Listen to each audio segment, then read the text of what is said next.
Hi. Hi. Thanks for coming in. I just decided to have an open studio. And when I was a kid, people would just come visit. You'd have a cup of tea and you'd just come by and you'd say, "What are you thinking about today?"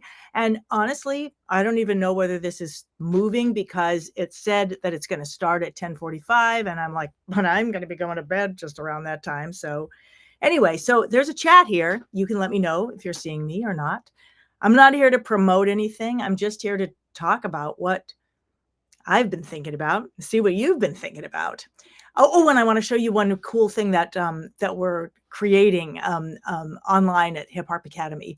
We've been reconstructing the dashboard to try to make it clearer. And so what I've been thinking about is, well, you probably know this, that I think a lot about metamorphosis and transformation because I'm always interested in it for myself, and it's something that I'm teaching that I'm teaching in the academy. I'm teaching people how to not. I mean, I am teaching I'm teaching them techniques, but also how to just break down the concept of music so that you're doing something much simpler and expanding it. So every quarter, I have a sort of a concept, and the concept this quarter is grounded expansion. So I'm always thinking about, what is grounded expansion? What is it in every part of my life? And at the same time, can't help it, I'm always thinking about metamorphosis. Hello, Victoria. Yes, come on in. This is what it looks like in my studio with my harp back there. Yeah, so one of my favorite subjects is metamorphosis, transformation.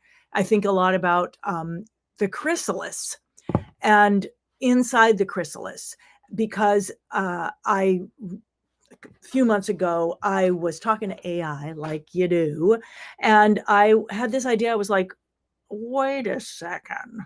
When the caterpillar goes into the chrysalis and it turns to goo, is it a caterpillar or a butterfly?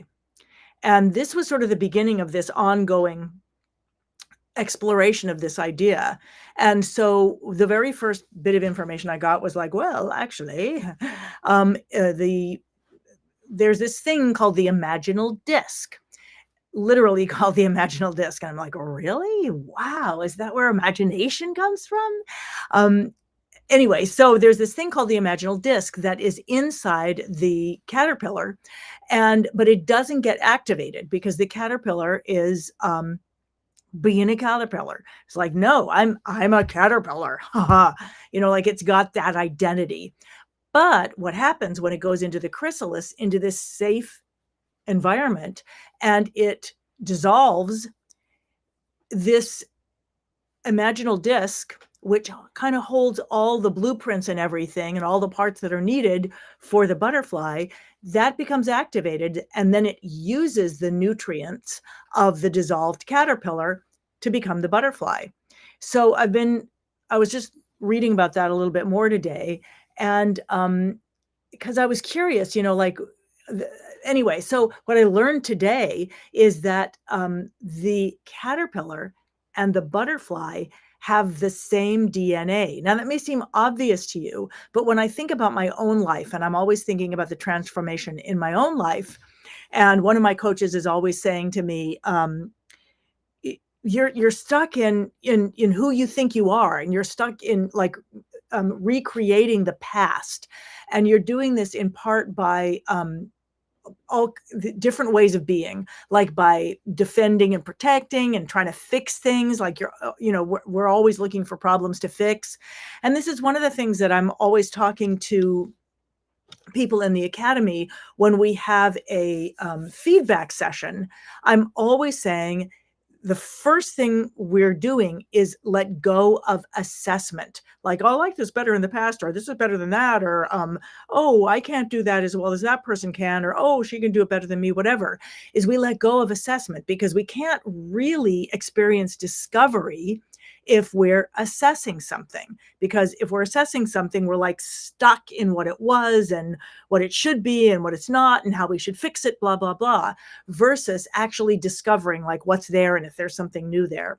So tonight I'm out on a run, and my coach has been saying to me, okay, so here's what we're going to do. We, instead of like back in the like, what's the problem? Let me fix it. And, resentments or feeling guilty for the past or feeling like the stuff I did wrong, which just kind of recreates the past as if it were still there. So my thing is to go into like my goals or just a new idea and go there and just be in that new idea. So I started to think like, okay, let's say I was a caterpillar and I'm just about to dissolve and become nutrients for me to activate, for that imaginal disc to activate, and then I'm going to come out as a butterfly. But I'm like, but I don't know how to be a butterfly. Like, I don't know how to fly, because in my mind as a caterpillar, I'm like, I can't fly, help, I'm holding on to this thing for dear life, so I've been thinking about like, wow, like what would happen if in a chrysalis, the caterpillar didn't disintegrate and it didn't allow itself. I mean, I know this is ridiculous because the caterpillar's like programmed to do this. But anyway, I was projecting myself into the caterpillar because I can get really stuck in like being a caterpillar. And then while I was running, I was like opening up to the idea of like, well, what if I let go of all that? What if there's nothing to hold me in the past? Not that I don't remember it, but what if there's nothing to hold me there? Like, what holds us in the past?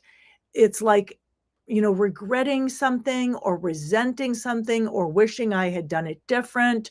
Or, I mean, even like I was thinking one of the things like years ago, I don't know, 20 years ago or something, I was like, I'm going to forget everything. I better write it all down. And one of the biggest things I didn't want to forget was this one day when I was with my grandparents, Edith and Bill, and we went out with this truck, and my grandfather's truck, and in the back of the truck were all these buckets, and we went to this field that was a tomato field.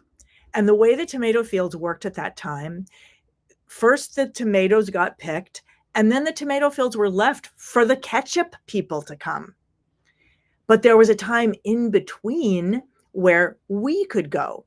And so we went there and we spent the day, picking these tomatoes and putting them in these buckets. And so and the smell of tomato, I just love the smell of tomatoes. So there's a smell of tomatoes and like holding these buckets. And then after we got the whole back of the truck filled with buckets, we drove off and we drove to this neighbor's house. And at the neighbor's house, we gave him like 3 buckets of tomatoes and we got like 3 chickens and 5, I don't know, a bushel of corn or something like that. No, for a couple bushels of corn. Then we go to the next neighbor and we give them like half the bushel of corn and 1 chicken and, like some tomatoes. And then we get this other stuff.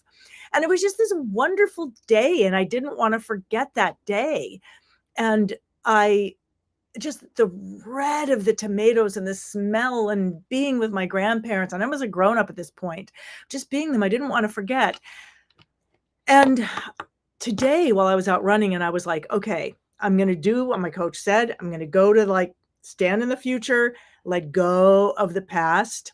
And then I was like, but wait, I don't want to let go of the tomatoes. And then I had this thought, and the thought was, I am the tomatoes. I don't have to remember the tomatoes anymore. I am the smell of the tomatoes. I am the beautiful red of the tomatoes. I am the dust coming up from the truck. I am what it's like to be with my grandparents. I am my grandfather's limp. I am my grandmother's laugh. I am those things. I am the richness of those things. And I really got the feeling of, when well, I'm just actually getting this just now, when who I am as a caterpillar, it dissolves and becomes the nutrients for what the imaginal disc creates, which is a butterfly. The butterfly is all the richness of, what the caterpillar smells and eats, and its undulating self. And I don't know. There's this one, in the 12-step literature, there's this one promise.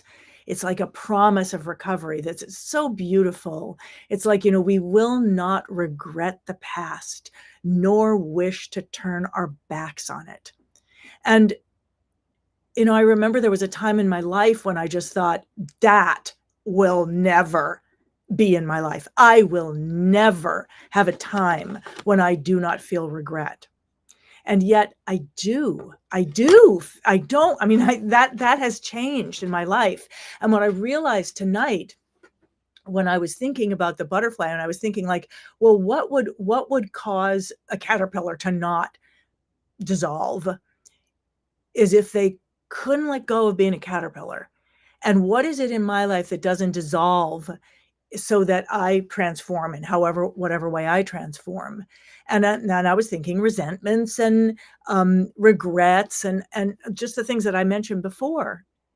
And then I thought about that thing, we will not regret the past, nor wish to turn our backs on it. And I've always wondered about that part. And I realized, oh my goodness, right. If whatever we were, we no longer regret, we no longer wish it was different, we no longer wish we were like that, or wish we weren't like that, or if that hold is no longer there, it becomes the nutrient for who we are transforming into being. And of course, we don't want to turn our backs on that, because that becomes. So, this is what I'm saying all the time to members of Hip Harp Academy, because I'm only working with adults. And sometimes these adults are coming to the harp as an adult, like they weren't an adult before. And so I don't know if I'll be able to express this, but I keep saying to them, I want to give you the skills so that you can take everything you were. You were something, you are an expert at something. Maybe you're just learning how to play the harp, but you've got this whole rich life that becomes the richness of, like, the harp just becomes a resonator for that. The harp becomes a way to resonate who you actually are. And every once in a while, and it's really hard, because I remember when I first started the harp, it was almost as if I was like, maybe I could like somehow hide who I am by being a harpist. Like I could be validated by being a harpist, and I wouldn't all that other stuff, like just put it under the rug. But obviously, and I tried to do that at first, and as time goes on, I started, integrating who I am into my harp playing, so that my harp playing began to be a platform for who I am as a person. And so I love doing this. I love this transformation, because I don't really see it as a transformation. I see it as a resonance or a radiation, radiance, a resonance or a radiance, that who you are, all this richness of who you are, like that, the tomatoes become part of me, become part of the richness of me as a musician. I swear I did not take any drugs. No, this is just where my mind is going. And I find that harpists are resistant to allowing that to happen. And it happens through letting things be really simple. And it happens through like learning something one day, like the first day you learn the harp, learning something and immediately putting it into practice instead of thinking, well, I'm going to have to practice for 10,000 hours before I become, like whatever. Like, I don't know who said that, but it's not true because you're already this amazing person with this amazing life, with these amazing experiences. And then when you add the harp to that, it's the connection of these things that becomes so beautiful to me, becomes so beautiful and powerful. I mean, if you shut everything down and try to become like a good harpist, it's not nearly as interesting and fascinating as if you take that harp and find a way. I love to help. This is what I love to help people do. Find a way to express what they want to express anyway, but with the harp. I'll tell you an example of that. But okay. I'll come back to Victoria in a second. Victoria says, what if we are too comfortable with who we are? How do we find the reason or motivation to transform? Well, I will say that I think we as whatever are addicted to, it has to be hard. If it's not, I heard somebody say this to me the other day. They were like,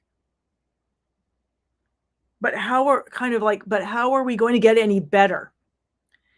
And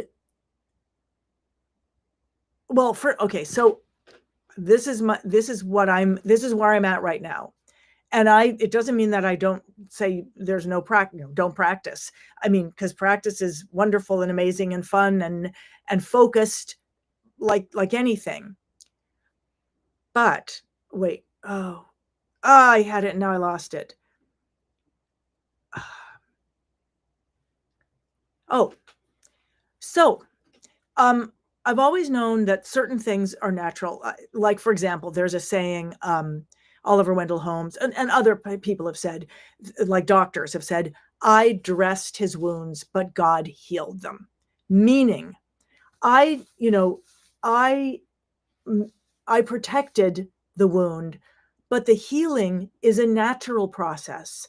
The healing is, you can't heal somebody. I mean, maybe, I don't know, maybe I can't. People heal.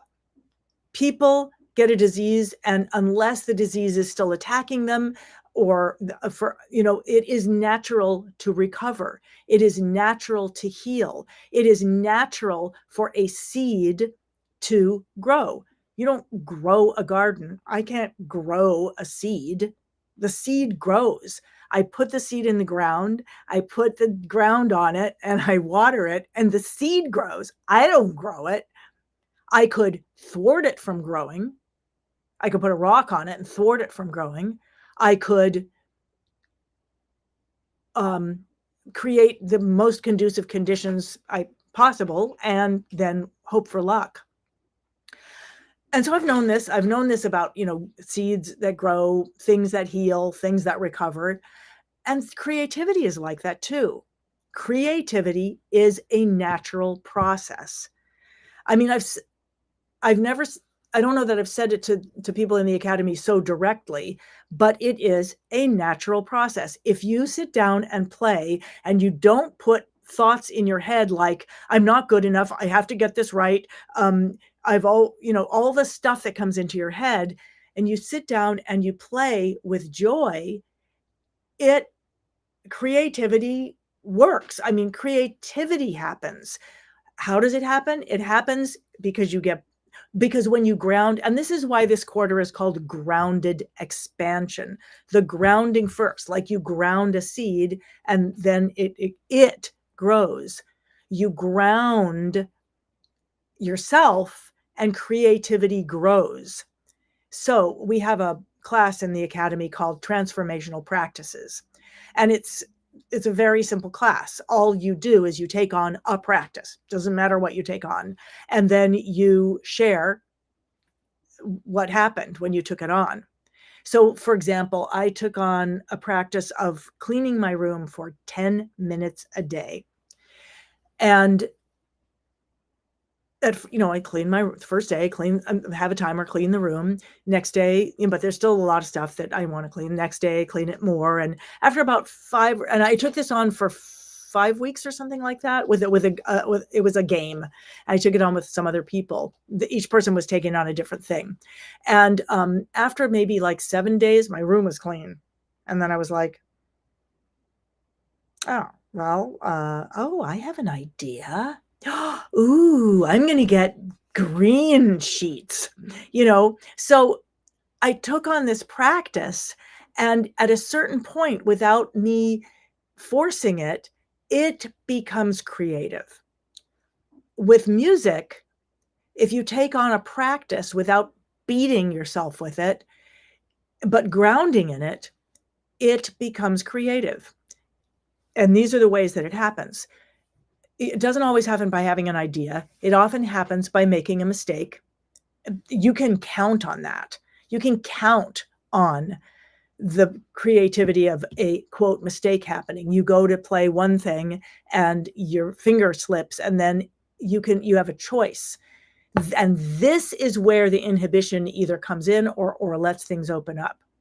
You can either be like, oh, I played the wrong note, or you can stop and you can listen to it and do it again and listen to it and see, maybe I love that. And if you love it, then you do it again. And it opens up in that way. It opens up by listening. Like, you don't have to try to be creative. You are creative. So that's my answer to, what if we are too comfortable with who we are?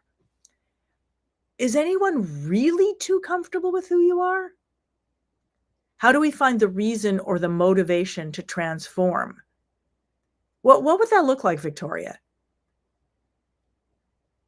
I don't know, like I've ever, I don't know, I don't think I've ever experienced being too comfortable with who I am. And I do think that if I was comfortable with who I am, I would evolve much more, because we're talking about transformation. We're not talking about fixing or problem solving. We're talking about transformation, and transformation is not about controlling what we do. Transformation is about allowing. And thank you for asking, because I think this is what my coach has been trying to say to me. It's allowing a transformation that's not in our realm, even our realm of possibility. It may be, it's opener than that. I think we use comfort as an excuse. I do sometimes. Yeah, I have all kinds of excuses. I have all kinds of ways for avoiding discomfort. So I see what you're saying. Yeah. I am a virtuoso at avoiding change, at just avoiding. So I think your question is, if we are avoiding, it's an excuse to not do the work to change. It's so interesting, because that's exactly the kind of thing I would say to my coach. And she'd be like, okay, who is saying that it is work to change? You are saying that it is work to change. And I say those exact same things you say, but as I'm hearing you say them, I'm thinking, well, as a kid, I did all kinds of stuff that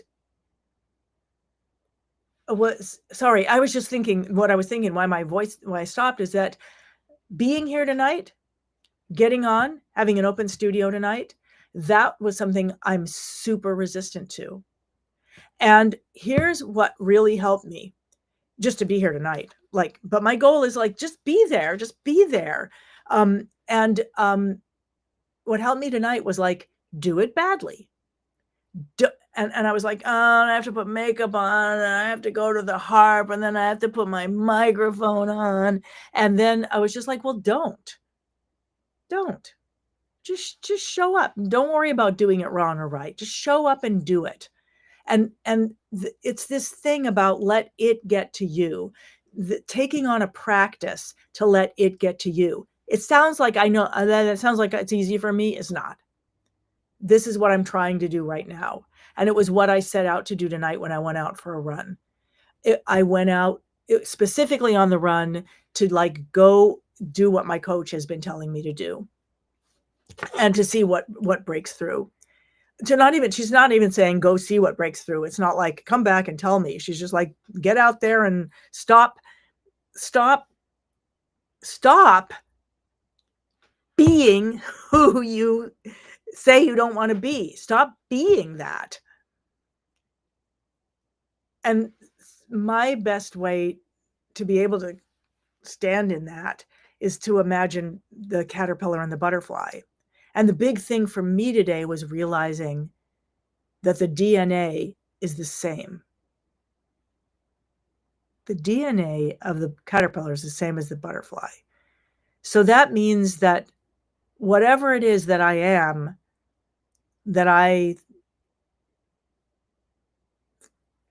my brain's going in two ways, that I think is not good enough, that's just the way it is right now. But what I just realized is that in a split second, it can transform because it's just whether I have decided it's not good enough or not. Sorry, I'm going off like this. Like, let's go back to Victoria.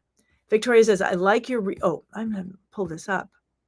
So this is one of, I just want to say thank you, Victoria. I often avoid coming on social media because I feel like it's like visiting someone who's not home, or leaving, whatever. So I love it that I get to engage with you. So you're saying, I like your reframe. It is not necessarily about becoming something new, but growing and expanding and evolving. Yeah. Yeah. And that's why I sometimes I feel stupid, whatever. That's my thing. I mean, my brain is like, I'm whatever, 5 miles from MIT, and I have all these revelations, and I'm imagining someone at MIT would be like, I knew that when I was 5. But you know what? It doesn't matter because I didn't know when I was 5. And one of the amazing things about transformation and one of the amazing things about learning an instrument is that it doesn't matter what somebody else does.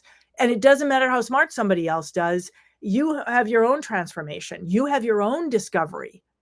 And the same thing with playing an instrument.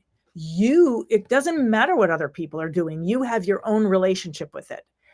I want to describe one of these because this happened, and I actually did a blog post about this because it was so interesting to me. I'm going to try to find that blog. I just did it the other day. It's about one of the people in the academy, Cherie Maffey. I'm just going to my blog and see if I can get the link. Yeah, it's called Have I Got a Story for You or whatever. No, it's supposed to well, whatever. It's called, I wanted it called something different, but whatever. It's called what it is. I don't know if you can see this. Can't post messages to some channels, whatever. There's a link to it. I hope you guys can see that. But what I love about this is that I try to teach fundamental concepts because I'm a composer and because I started composing when I was a little kid and because I didn't have the standard music lessons. And whenever I wanted to know how to do something, I would just ask my mother, how do I tell a story with music? Or how do I play the chords to April Love? Something like that. And she'd be like, well, the way chords are built, there's a one note and then there's 3 notes on top of it. And that's how you make a triad. So, if you see a big letter C, it's like this. And if you see a big letter A, it's like this. And I'd be like, okay, I'm going to do it myself. And then I'd go, because I knew what I wanted to sound like. So I'd just do it myself. So I learned how to basically play with music the way I played with building blocks. And so that's what I teach people to do. And it can be very what do you call it? Like because they'll be like, but But when people are used to reading sheet music, it's like it's like reading a Shakespeare sonnet. Okay. It's like, yeah, it's like reading Shakespeare. And then they go to improvise something themselves and they're like, but this isn't Shakespeare, but this isn't as good as Shakespeare, and it's just such a different thing. And it's just such a different process. And we can get addicted because we could read Shakespeare, because I could say, whatever Shakespeare, I don't know, I'm reading Shakespeare. And you would think that I sounded really smart if I read you Shakespeare. But if I sat down and started to talk to you, I'm not going to talk like that. And so we can get addicted if we did it all. Oh, this is a perfect example. I just thought of something. And then I want to see what you guys are saying. But like when I went to years ago, I used to tour in Germany all the time. And before I went, I transcribed all my stories that I told in English, because I was always telling these stories, blah, blah, blah, blah, blah. So I memorized them, transcribed them, and memorized them. And then I would go out and I would tell the story in German. I'm sure it was fascinating for the audience for me to recite a story in a language that I couldn't speak. But one night I was just exhausted and I couldn't remember the words. I just couldn't remember. And it was the story of the blues harp. And I just said, like, und so, ich hat einen Mann gesehen und spielt diese kleine, like, and I just like acted out this guy with a harmonica.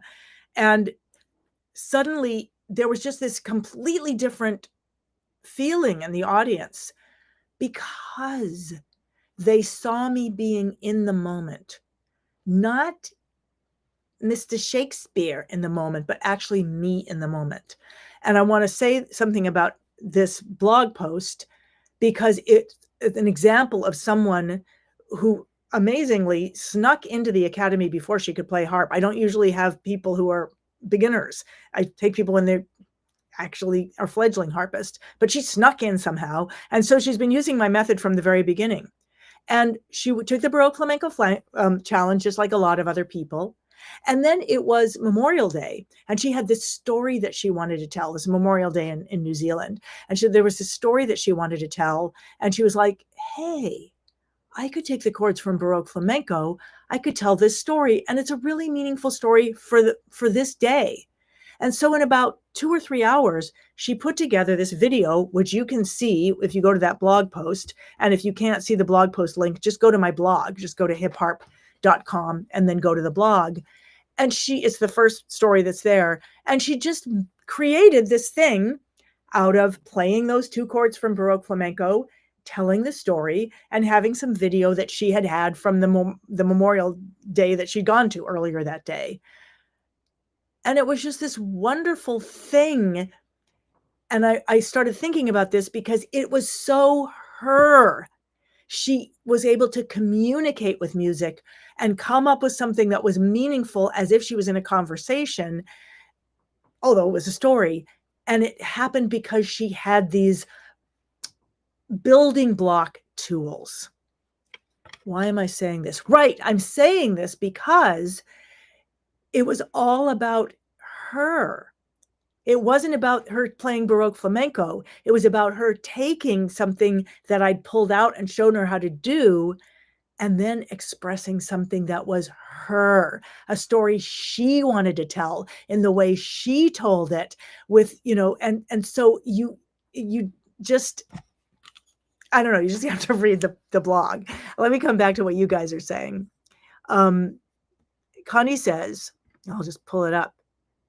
To make a change the environment, a challenge for something different. When someone lives comfortable in their own environment, becomes too comfortable, go out with the girls and a change begins. Like not knowing what you're getting into, but experiencing something different. Like when I first tried one of your challenges, way out of my league, but enhanced the possibilities. I love that. And I love the idea. What I love about what you said is you didn't say, well, you said it's way out of my league, but you took what you could get, like you applied or integrated or used what you could get. And if you go and look at what Cherie did, if you look at the blog post, you'll see that she took just 2 chords from this challenge, and then she used them. She used them to express herself. And of course, I love it because when in Hip Hop Academy, every week I get to see what everybody's working on. And everybody might be taking the same class or they might be taking different classes, but every person's thing is completely different. Completely different.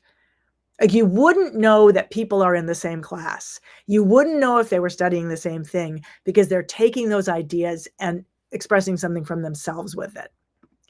And everyone's at a different, technical level, so they're taking it at a different technical level. Victoria's saying, oh, that's so important, reminding us that it is our own relationship with the instrument that matters the most. Right. Comparison with others distracts us from doing the things that matter for us the most. Yes. And the big thing that I got on my run today, Victoria, was compare and despair, comparing myself. There's the sort of 5 different things. Sand trap thinking, oh, I wish I'd done that, resentment, or screenwriting, thinking about how it's going to be in the future, whatever, any way in which I'm not present, I am denying myself and anyone else who's around me the experience of who I am and who I become through whatever I'm playing with. So just what you said, reminding us that it is our relationship with the instrument that matters to us most. I am the smell of the tomatoes. Comparing with others distracts us from doing the things that matter for us the most. Yes, and I think it keeps us stuck in the past. So if a caterpillar refused or was afraid to dissolve in the chrysalis, the butterfly can't become, because the caterpillar is insisting that it's still a caterpillar. This is not scientifically proved. But I was thinking, what if a caterpillar refused and what its therapist would say to it? But that's another thing. I'm just pulling these up before I read them. I didn't turn into the butterfly, perhaps a moth to the light, but I still had wings. Well, that's really interesting, because today I learned, and I don't know if this is true or not, AI told me, so it must be true, that moths have cocoons and butterflies have chrysalises. I did ask it what the difference was, but then I had to do something else, so I don't know the answer. Okay, I didn't turn into well, how do you know you didn't turn into the butterfly?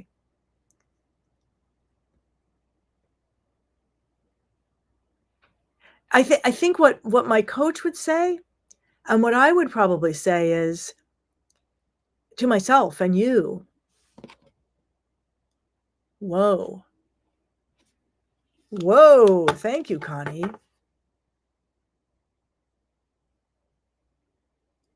But what I'm hearing is, forget the butterfly, forget the moth. The experience is, I can fly, and I can fly. And there's something about light as well. I saw her video. Oh, you saw Sherry's video, right? Victoria says,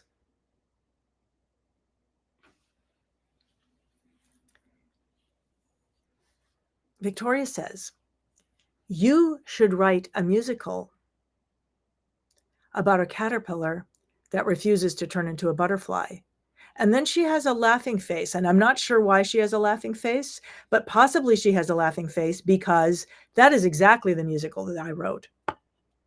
That is exactly the musical that I wrote.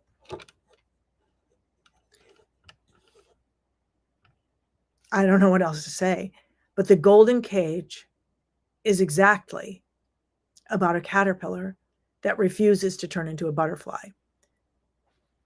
Essentially. I mean, although, yeah. the part of us that will continue through resentment, comparison. Actually, I have a list of things up here. Beating ourselves up, comparing ourselves, projecting the future, getting caught in the past, just deciding that things aren't good enough. All of that, yes, I have been told.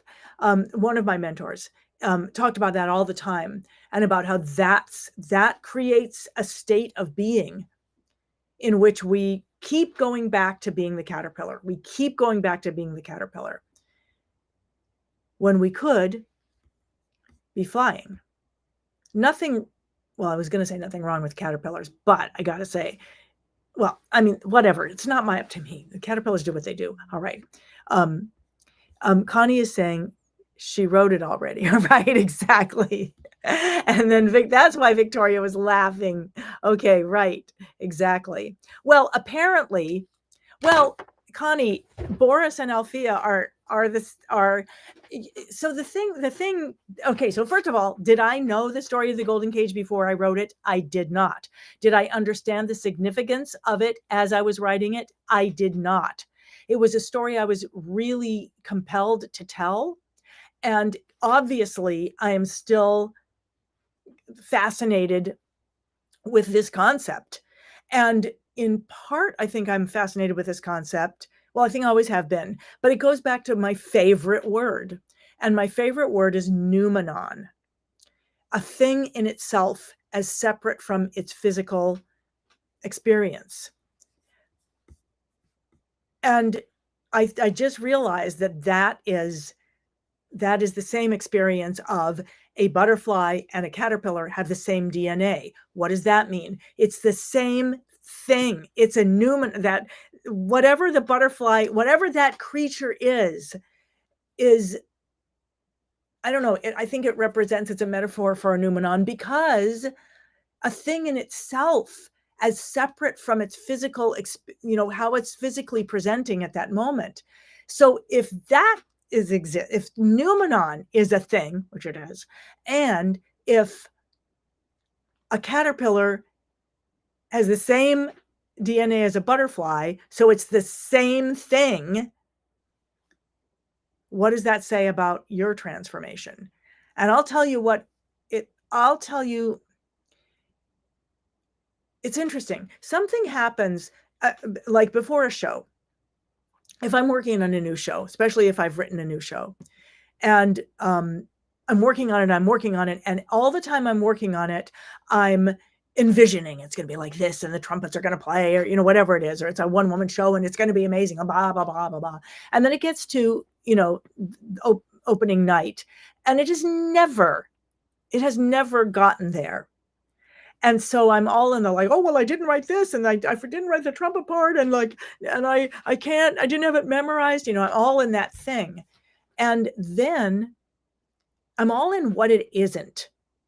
And then there's something that happens, like right before the show, there's this transformation in which I'm like, and something in my head is like, well, you know what? That's how it is. Like, that's what it is. And then it's like, just become it, whatever it is. And then it's so interesting, because it's like you can practice for months, and yet the choice that you make right at that moment will change the show so much more than all those months of practice, because you embody what it is. So why am I saying that right now? Connie's, I don't know why I said that right now. Oh yeah, because that's transformation, and you can do that at any moment. And I'm going to show you how. Okay, so I don't know if you'll be able to hear this well, but let's say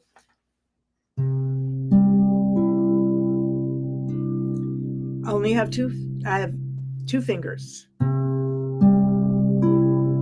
That's all I'm playing with. I can be like Okay, what? I only have two fingers. I'm supposed to play. I'm supposed to be going like this. That's what I'm supposed to be doing. I can be like, well, this is not enough. Or it can be enough. It maybe you sing, maybe you don't sing, maybe you tell a story. Maybe you dance.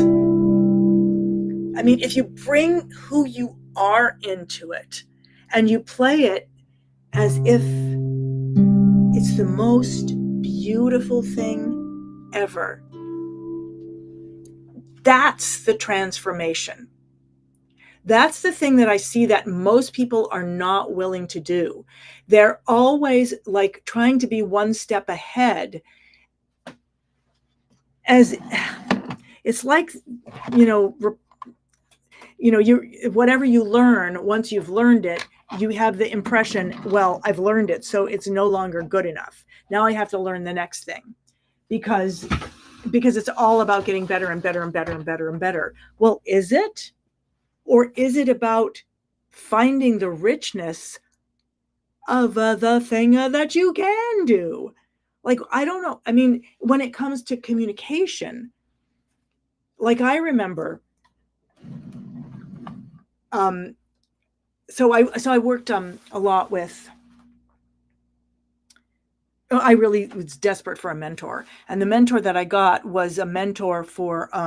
He was called the guru of street performers, because he was always teaching people who had, you know, jugglers and mimes, and I mean, he was a mime. Anyway, oh, what was I saying? Oh, I got off on a tangent there. I can't remember what it was. Whatever. Okay, so right. Okay. So one of the people that I met there was trying to get me to do something with the harp. He was like, "Could you just do this? Could you just go like like?"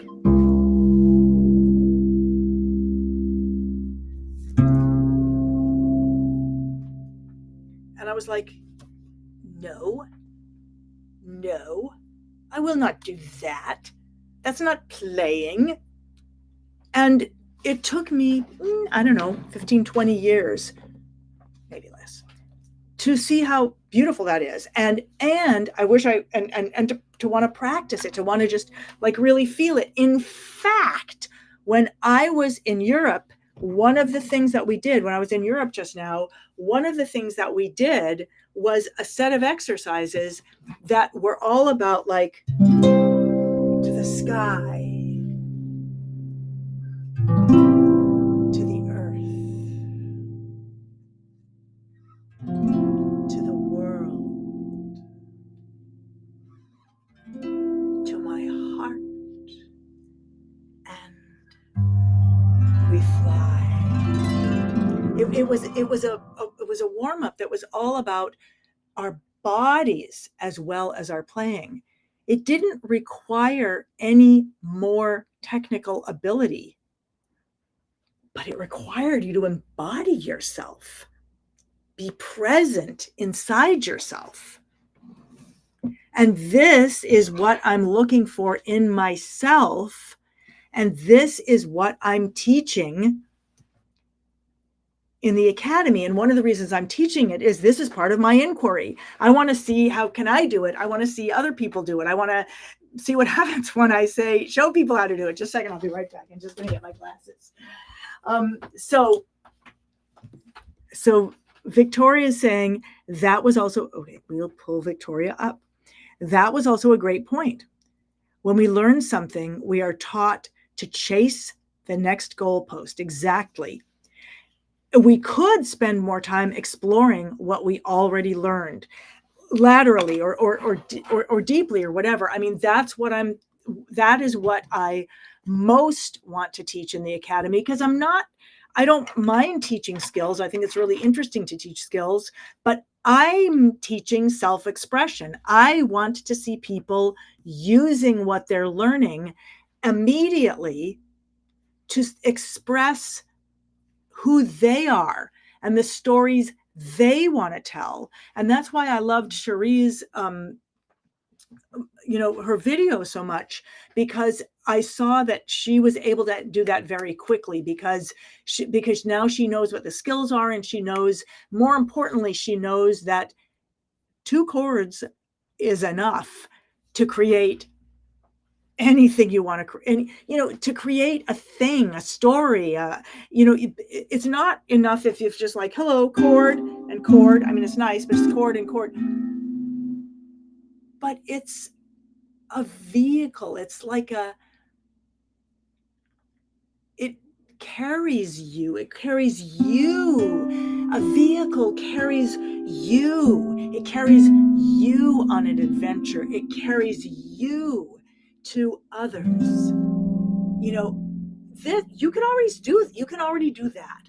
You don't have to take a class to be able to do that.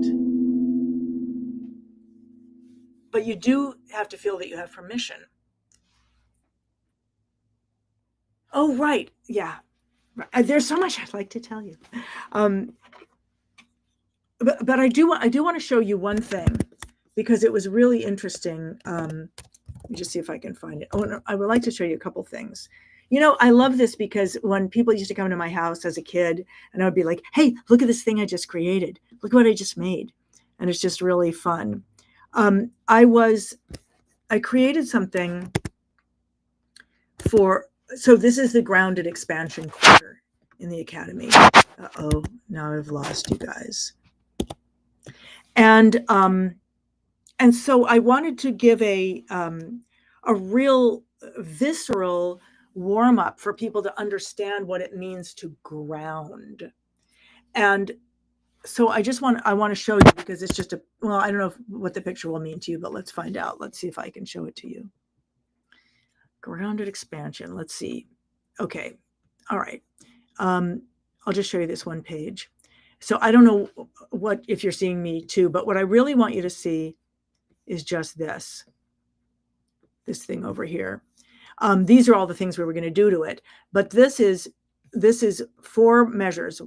Measure 1, like 1, 2, 3, 4, 2, 2, 3, 4, 3, 2, 3, 4, 4, 2, 3, 4, 2, 3, 4, 5, 2, 3, 4, 6, 2, 3, 4, 7, 2, 3, 4, 8. So it shows you the space, and it shows you what happens to be the chord. So this is chord 1, 6, 4, 2, 5. But to make it easier, we called it cats and fish don't giggle, because then, how do I come back? Uh-oh. First of all, oh no. Uh-oh, no. Okay, good. Well, you can kind of see what I'm doing. I'll come out of that. Stop screen sharing. Okay. So what I wanted to show was what it means to ground. So grounding in something means that it's already taking root itself, like that you don't have to hold it there. So if I'm saying cats and fish don't giggle, that just means CAFDG. See, it's so hard and I'm just thinking of the shape that you saw on the page. And so I made this warm up where you ground in that simple shape. La la la la la la la la la la la la la, and it's the time when it's open that it's really hard, because you're just kind of like, oh, la la la la la la la la, it's empty space. What do I do with it? So what I really wanted to show, first the grounding, and also no, it's not empty space. It's space that's supporting you to do anything you want, how you fill that. So what we did is first we got that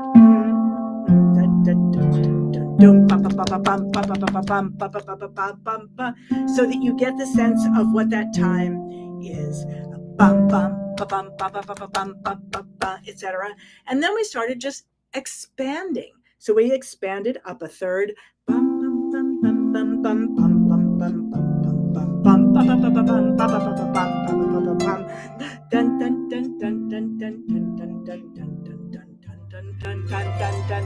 And expanding more. La la la la la la la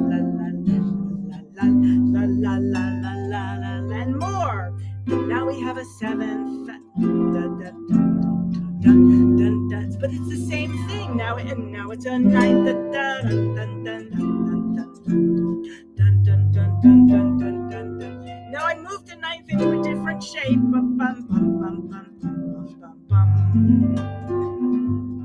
And then I could alter the la la la la la la. And I could change the chord, and so you can just keep expanding. And then I'm like, well, now ignore the, just play the left hand, look at it, and let your right hand just be like counting, but like 1 2 3 1 2 3 1 2 3 1 2 3 1 2 3 1 2 3 1 2 3 2 3 1 2 3 1 2 3 1 2 3 1 2 3 1 2 3, etc., etc. So you start, what I want them to see is it's one thing.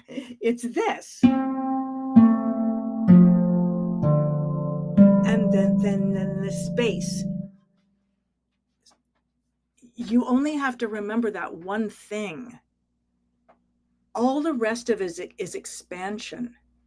And it doesn't have to be expanded. It can be just as great. If I was telling a story, I might just tell the story. I could just tell the story.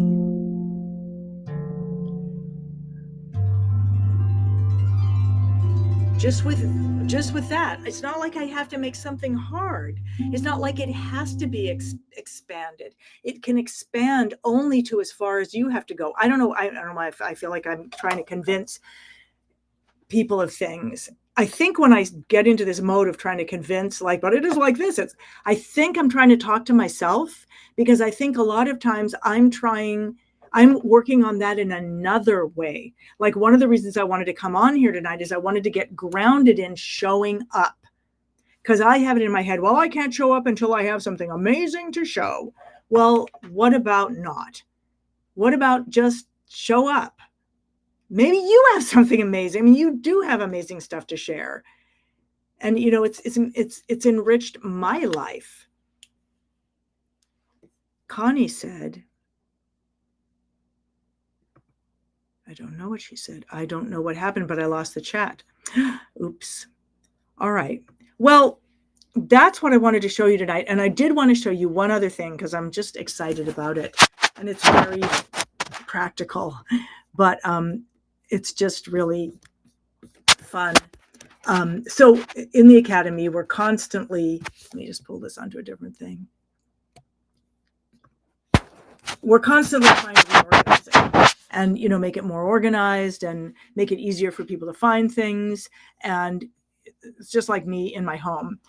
Always feeling like, I wish it was more organized. But anyway, so I want to show you what we just did, if I can. Let's see. Dashboard, Hip Hop Academy. All right. So here's the dashboard. Okay, I don't have to move that. Okay, great. I'm going to trust that you're seeing this. So these are the courses that when people are in the Academy, this is what's happening each quarter. But down here is the vault. Now this heart pat thing is here because we're working on the page right now. I'm just going to show you what this page used to look like. Was this, which was like fancy, but you couldn't really read it, the stuff, and you couldn't see what the classes were. And these are all the different classes.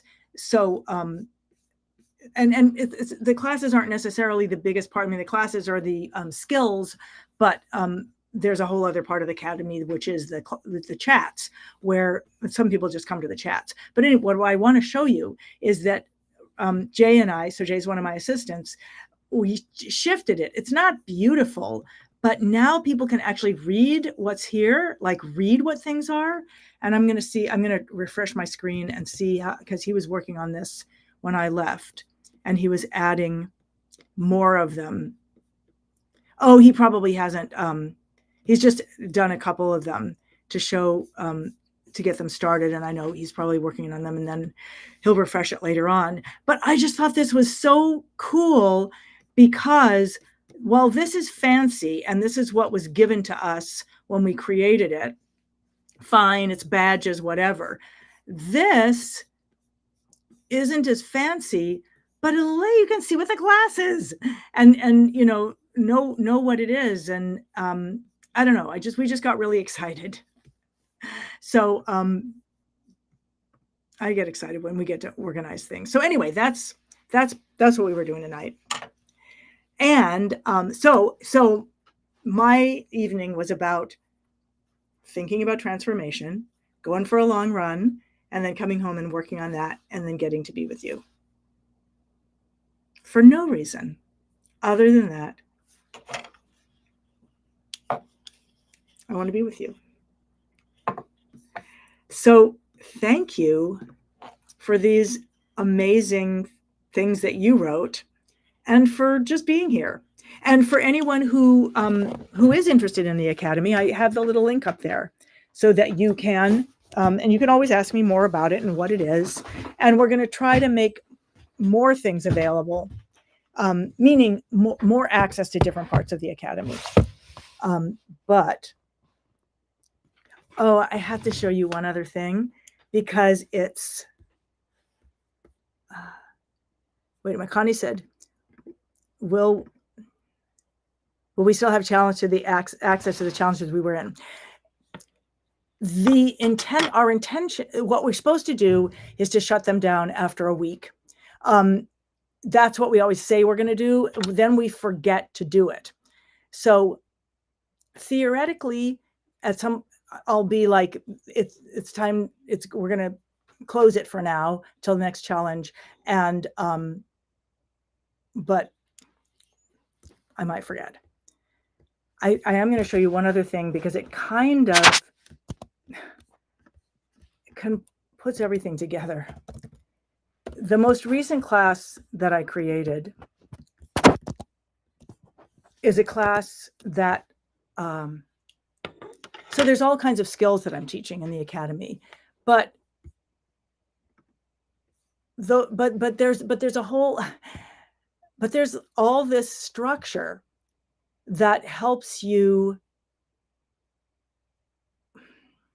ground it. So what did I call it? I called it, well, I'll show it to you. I called it the musician's chrysalis. And we just filmed it last Saturday. And it's all the skills, like a butterfly's chrysalis. You can tell I'm obsessed with this idea, right? So your musical training gives you the skills, but the musician's chrysalis gives you the structure that allows your life to transform through the music you play. That's the principle. The structure that allows your life to transform through the music you play. And this goes back to what we were talking about, Victoria, that as you do play, and as you play what you can play, it expands. So like a butterfly's chrysalis, we need safety, structures, and vision to support our transformation. Transformation is the most natural thing in the world, just like creativity is the most natural thing in the world. But we humans often stop the process. We shut ourselves off from our own vision of freedom, and we take on habits of body and mind that inhibit our creative transformation. Like the caterpillar saying, no, I'm not gonna make that transformation. And trust me, I know a lot about this from personal experience. And the musician's chrysalis provides a creative structure and a safety and vision to do that. So we just filmed that, but it was really, it helps you with perfectionism and to develop a daily practice. And if you have taken courses, but you have not been able to implement them, like that's why I made it. I made it for Academy members so they can, to give them to structure and support what they're learning in the Academy. These are sort of, I think, what people sometimes call the soft skills. And I was really excited about making this. I just realized, I loved it. And it kind of, I wanted to show it to you because I was like, yeah, okay, I get it. I'm kind of obsessed with this caterpillar, chrysalis, imaginal disc,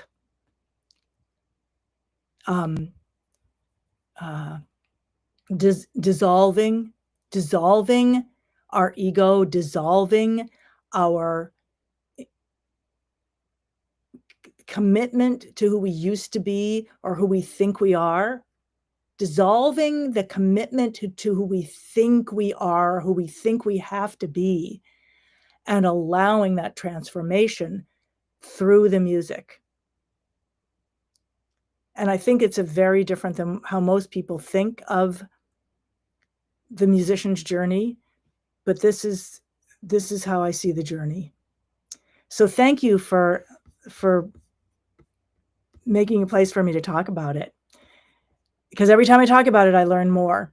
And I look forward to seeing you all, either here or in there or whatever. And now, farewell, and go forth and harp on dissolving who you think you are and allowing a you have never even experienced. One who can do things you don't think is possible.